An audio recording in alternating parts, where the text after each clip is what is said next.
think there'll ever be another Darcelle. Darcelle's been in this for the long haul. Darcelle is the oldest drag queen in America. Thank you, guys. Thank you. That's so nice. There's a lot of freedom today that came from other people that broke through the barriers, and Darcelle was one of those people. An absolute legend. For nearly half a century, Darcelle has performed 6 shows a week, hosted countless fundraisers. And thanks to your attendance tonight at $500 for Camp KC. Mayors come and go, political figures come and go, but Darcelle's like a mascot to the city. The entire community accepts her. And by accepting Darcelle, they accept all of us.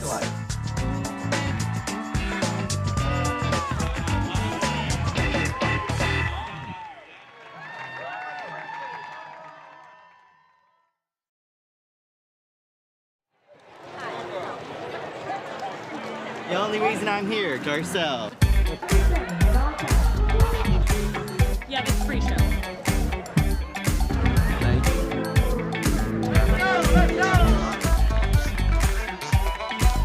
The shades of showbiz. All right. This next performer has been doing female impersonation for a few years. A couple. She's an institution, and this show would not be this show without her. Please give it up for Darcelle XV!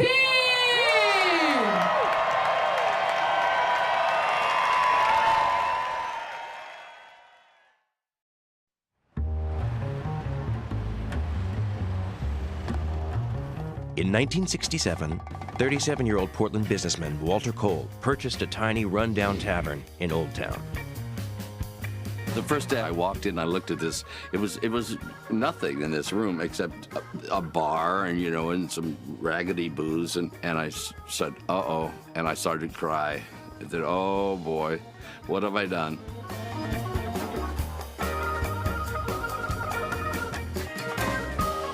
I had no idea that we'd be a show bar and no idea that I would be dressing in costumes and working on the stage. But that is exactly what he and his partner Roxy Newhart have been doing for nearly 50 years.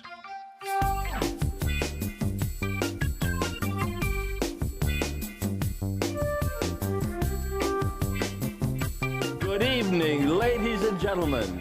Walter presents That's No Lady, that's Darcelle XV and Company.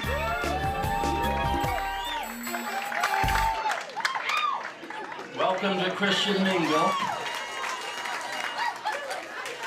You haven't really been a Portland person until you've come to Darcelle's show. Whereas, together we gather in celebration on occasion of Darcelle XV's 85th birthday. Whereas Darcelle's rhinestone cowboy knows no equal in the entertainment world. Now, therefore, I, Charlie Hales, Mayor of the City of Portland, Oregon, do hereby proclaim Darcelle Day and encourage everyone to party to celebrate Darcelle! There was a time when I would never even stand up in front of the class and talk. Walter, as Darcelle, is the oldest performing female impersonator in the United States. And the club named for her, Darcelle XV, is the oldest continuously running drag review west of the Mississippi. It's not really just a drag bar, it's Darcelle's, and people know. It's like, it's been here. Like, their parents talk about it, their grandparents talk about it. Why Portland? Why not Portland? My family's here. I've lived here my entire life, and I love it. Thank you, darling. Thank you.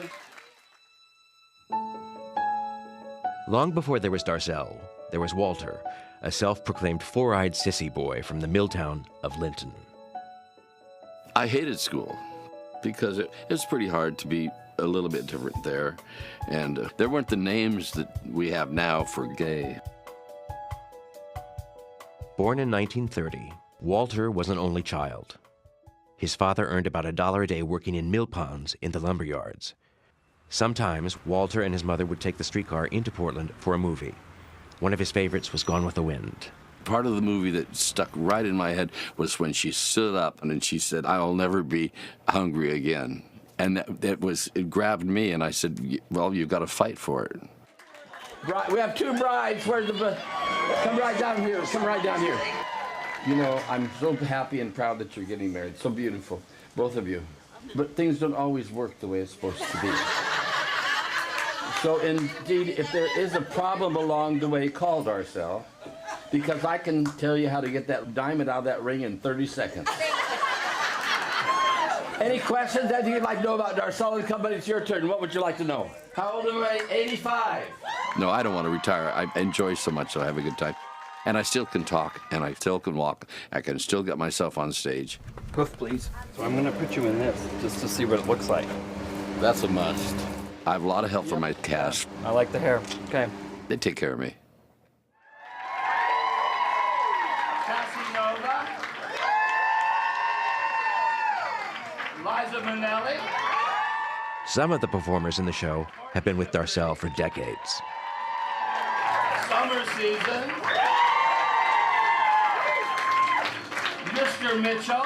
I'm the show coordinator 35 years at Darcelle 15. and have been for quite a while. I work Monday through Friday at another job. This is my fun job. This is where I come to escape from the real world. I'm an attention whore. I enjoy the whole atmosphere. When the crowd applauds for you, it makes you feel good. You know, you're doing a good job. Through the years, Darcelle 15 has become a rite of passage. Rich man, rich man. Popular these days for bachelorette and birthday parties. Thank you very much. Hello. How are you? Fine. How are you? Thank you. Female impersonation has been part of theater since ancient Greece and continues today in a wide variety of styles, including modern drag divas. Just call my name. I'll be there in a hurry. I started drag in 1988. I feel like it came out at such a great time. Like, drag was everywhere, but not mainstream. It was everywhere if you knew where to look.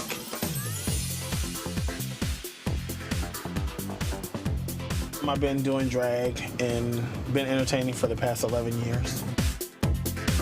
Makeup is my thing. This is my strong suit when it comes to getting in drag. I enjoy it. It's the most creative part.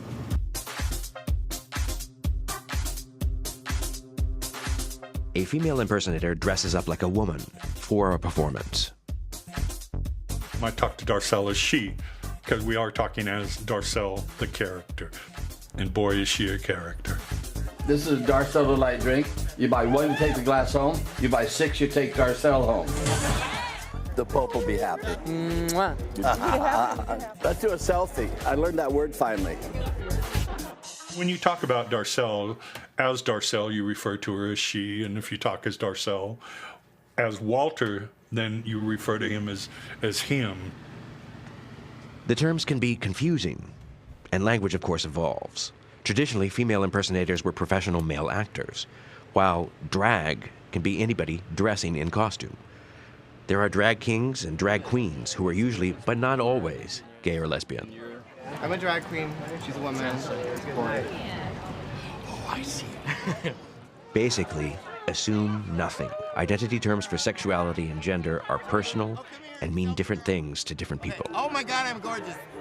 I don't want to impersonate a female. I want to impersonate a drag queen, which may be impersonating a female. I don't, it's just, they're all terms. I used to have people say, well, you'd really look more like a woman if you do regular makeup. Well, I'm not a woman, I'm a man, and don't want to be a woman. I want to be a caricature.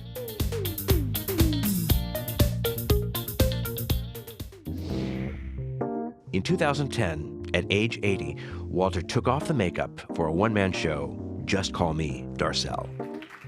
The first time I put on a dress, I was 37 years old. Opening up about deeply personal issues, including the night his mother died when he was just 9 years old. I walked into the living room just in time to see 2 men in suits pushing a bed with wheels on it out the front door, and Madeline said that was my mother. She's in a bag. They're taking my mommy away in a bag. In a bag. In a bag.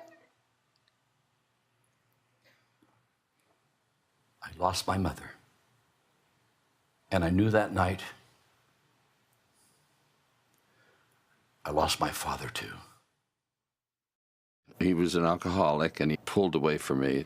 My Aunt Lil came in to live with us to take care of me, and it was a good thing she did, because she was a wonderful woman.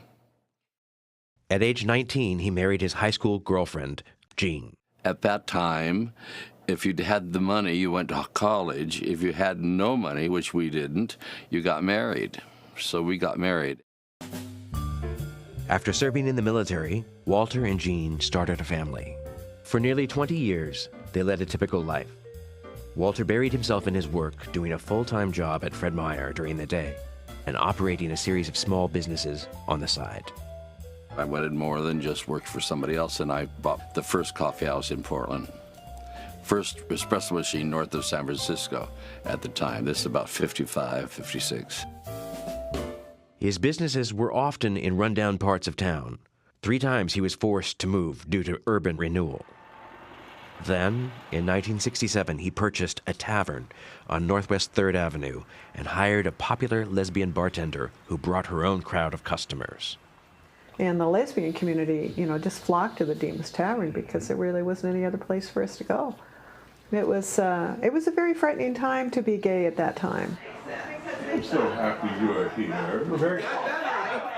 In this North Portland home, early activists gathered to reminisce. They all remember a time when homosexuality was still listed as a mental illness, homosexual acts were illegal, and harassment was a part of life. And if you were down in Eugene, you were still running risks of bar raids in those days. If we were lucky, the bar owner would get a 5-minute warning that the police were on the way, and everybody just dropped their drinks and head out as fast as they could before the police got there. Police could arrest people for things like wearing the wrong clothes or same-sex couples dancing together. Newspapers wrote inflammatory stories and printed names and photos. Careers and lives were destroyed. But change was coming. By the late 1960s, gay bars played an essential role in the growing gay rights movement. The bar culture was absolutely important. It was the center of our existence. We raised our money, got our membership. We didn't have many venues to meet, and the bars became community centers more than just bars. In Portland, gay bars were generally safe from raids compared to many other cities. The police department felt and argued that it was better to keep gay bars open so that the police could keep tabs on the gay population. It was at the popular gay bar The Doll and Penny where Walter met Roxy Newhart, then known as Rock. He was a very handsome young man. There was a click that happened. I don't know. Light switch went on like that. I don't know. But what do you say? You know, love at first sight? Maybe. Rock was a dancer at the Hoyt Hotel's Roaring Twenties room.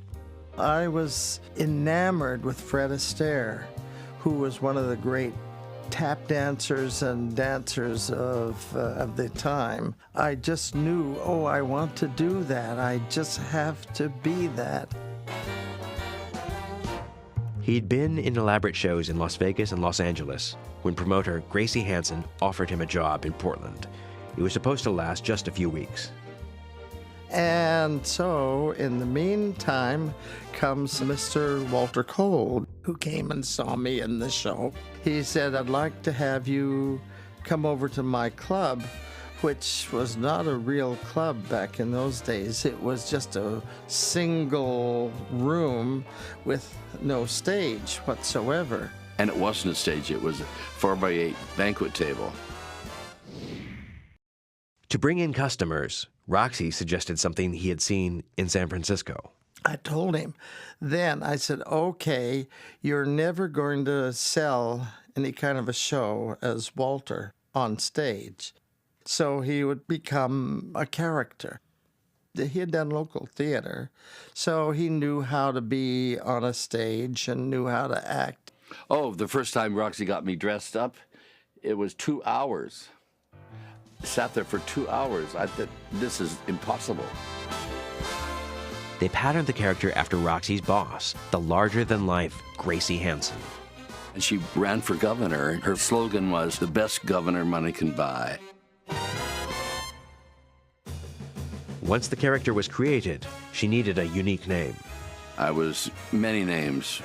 And finally, one day, my partner, Roxy, said, "You can't have Alice or Mary. You're just too big and too overjeweled and too much hair."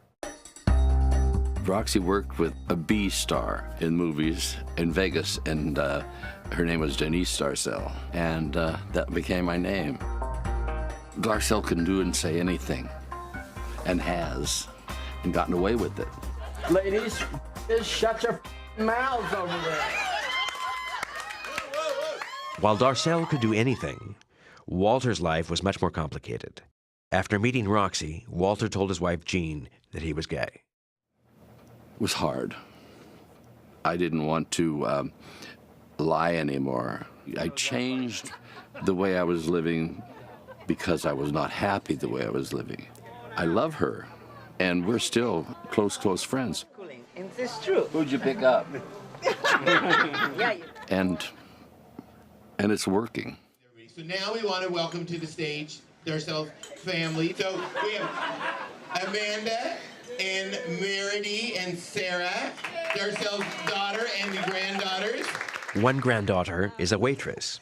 Learning the family business has been something that's special to me.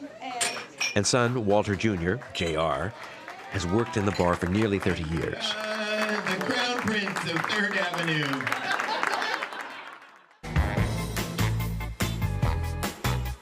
Roxy and Darcelle began performing regular drag shows in 1971.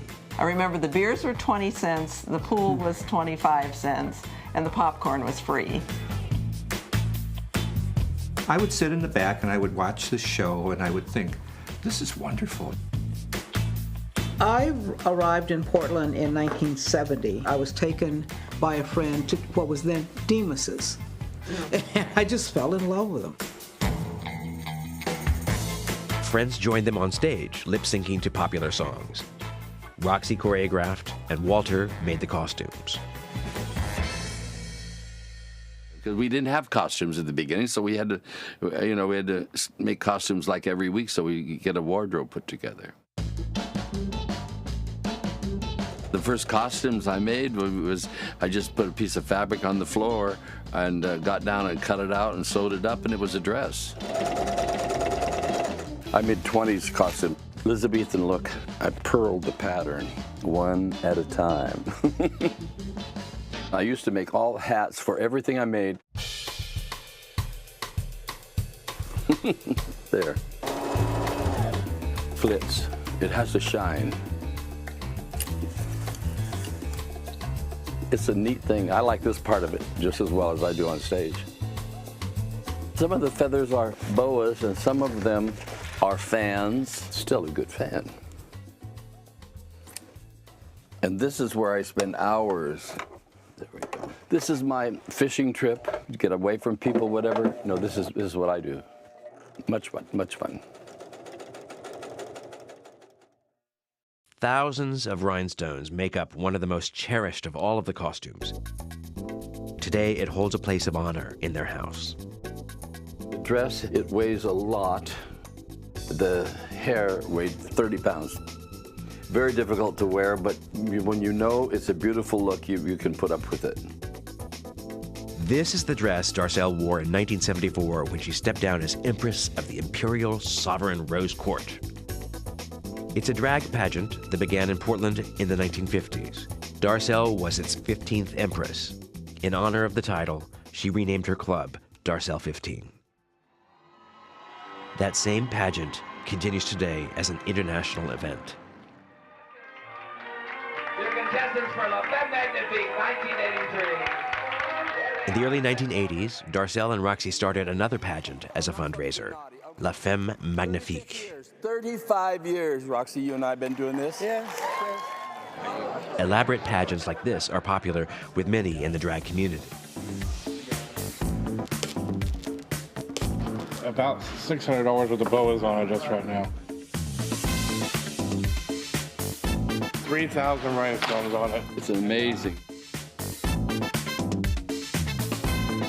Completely designed this one from scratch just last week. Just putting the finishing touches on now, and hopefully it'll be ready by showtime tonight.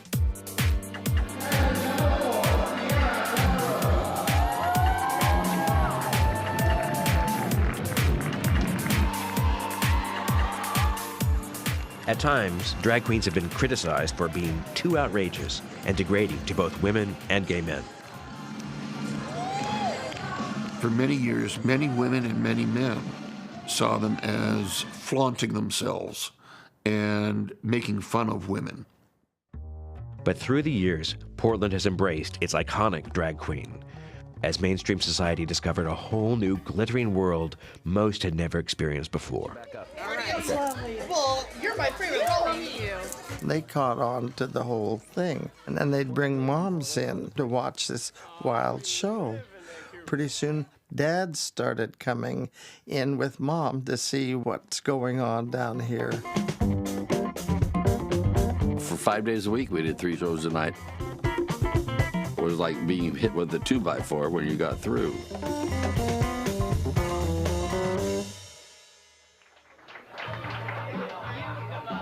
Those shows introduced straight audiences to drag queens and a wider gay culture. Darcelle, through her fabulous personality, is an ambassador to the straight community in her own way. In helping us, Darcelle understood the need for legislation and helped us do fundraisers for Portland Town Council. In 1974, the Portland Town Council became the first state umbrella group dedicated to civil rights for lesbians and gay men. Legislation was introduced, organizations were formed, and the media started paying attention. We love Susie. We accept her totally. We also recognize that many of our friends and hers have an orientation different from our heterosexual one, which doesn't really matter. It was a time of dramatic change and possibility, but a new threat was looming. In the 1980s, gay men started getting sick. It had just gotten a name. They wanted to call it GRID, Gay-Related Immune Deficiency, and we had to fight against that, and so they called it AIDS. Across the country, HIV and AIDS decimated the gay community. AIDS epidemic would be the worst time we ever had. Every week, we would hear from somebody that died from AIDS. The community united in its efforts to support those afflicted. Still, since 1981, about 4,000 people have died from HIV and AIDS in Oregon. For Walter, the AIDS epidemic became a turning point. He focused his energies on fundraising, rarely turning down an event. As a community leader, Darcelle has volunteered countless hours, the use of her club and her celebrity status to further fundraising efforts and to promote outreach, awareness, and the care for people living with HIV and AIDS. This epidemic hit. There were no facilities, nothing to help our friends who were ill. There was a need for food, clothing, and need for a place that they could go to die with dignity. The Word of God says that homosexuality is an abomination and a detestable act. All nations on the face of the earth have got some types of laws that restrict homosexual behavior. We had become very strong, and a backlash grew. And we certainly faced more of that backlash than any other state. In 1992, the Oregon Citizens Alliance sponsored Ballot Measure 9. All governments in Oregon may not use their monies or properties to promote, encourage, or facilitate homosexuality. These behaviors are abnormal, wrong, unnatural and perverse, and they are to be discouraged and avoided. Measure 9 was defeated, but the OCA would continue to back other statewide and local measures. We've had 35 anti-gay ballot measures in Oregon. With no way to prove it, but I doubt if any state has ever had anywhere near that many. The efforts to defeat those ballot measures unified the state's lesbian, gay, bisexual, and transgender movement, while also forging new partnerships with straight allies and religious organizations. Congregation Beth Israel was very involved on the No on 9 and endorsed the No on 9 campaign and raised money. Across the country, attitudes and legislation have evolved in ways that once seemed unimaginable. If we are truly created equal, then surely the love we commit to one another must be equal as well. In 2015, a U.S. Supreme Court ruling made same-sex marriage legal across the country. Be very proud of 2015. Be very proud to be a part of the gay community 2015. Be very proud. Now you have a chance. You can love who you want to love, and you can marry who you want to marry. Younger people in the community, in the gay community, have not a clue. They can go anywhere. They can walk holding hands down the street, in or out of drag. We made it acceptable. There's a lot of freedom today that came from other people that broke through the barriers, and Darcelle was one of those people. We take for granted that there's acceptance and celebration of our gay and lesbian and transgender community. Boy, that wasn't true 25 years ago. Represented by the Dairy Queen herself of Portland, our boss and our friend, yes ma'am, Darcelle XV. Our legacy is yours. I don't think there'll ever be another Darcelle. Darcelle will be remembered for years to come as that wonderful female impersonator with the bar who supported everybody. Please join us in the rows. She supported the lesbians, she supported the gay men, she supported transsexuals. Darcelle supported everybody. And everybody was free to come to Darcelle's bar. And I think she'll always be remembered for that. In the spring becomes the rose. Thank you, ladies and gentlemen, thank you. There's more about Darcelle 15 on Oregon Experience Online. To learn more or to order a DVD of the show, visit opb.org.